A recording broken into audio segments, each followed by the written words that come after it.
What do you want to be when you grow up? If this question absolutely scares you, then you've come to the right place.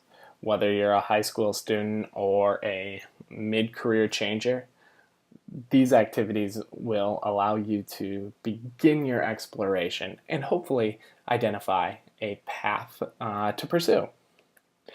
Please open up the two links for the Career Cluster Survey via educationplanner.org and the Bureau of Labor Statistics URL at the bottom. Once you access educationplanner.org, you can start the survey by hitting Start Now. But before you start, know this.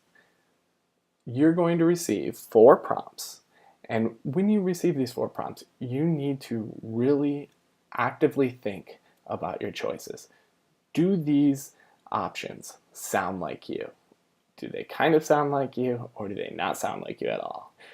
The struggle is those that sound like you and those that do not sound like you.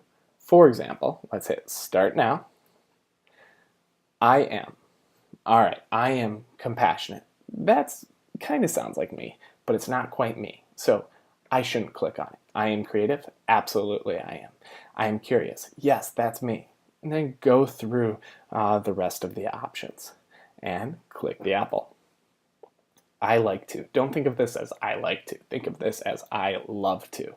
I love to anticipate the needs of others. I love to see the big picture. I love to be in charge.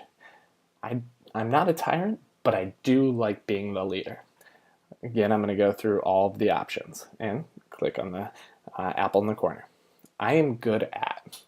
Well, I'm good at concentrating for long periods of time. I can be. However, I'm only good at concentrating for long periods of time if I'm working under pressure.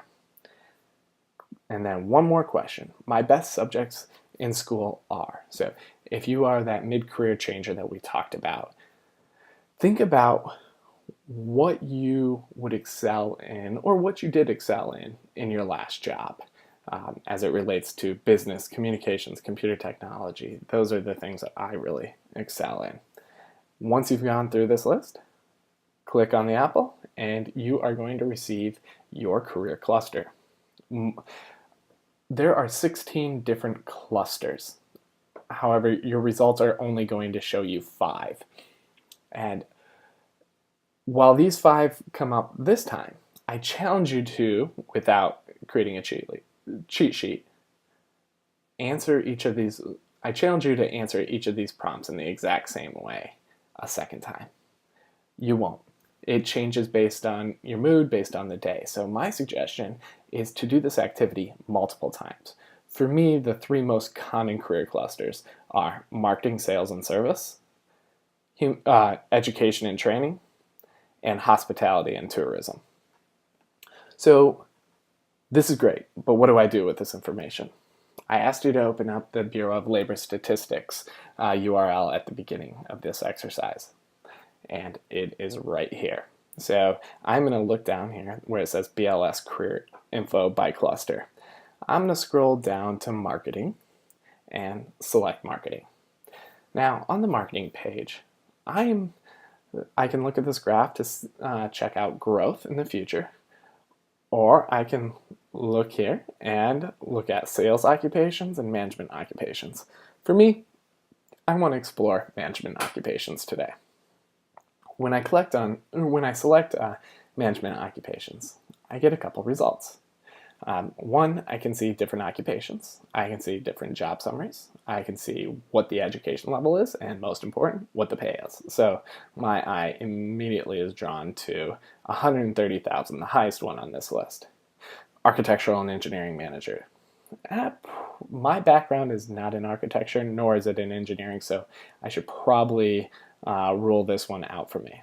However, if I scroll down, elementary, middle, and high school principals. Well, I'm an educator. Maybe this is a good route for me.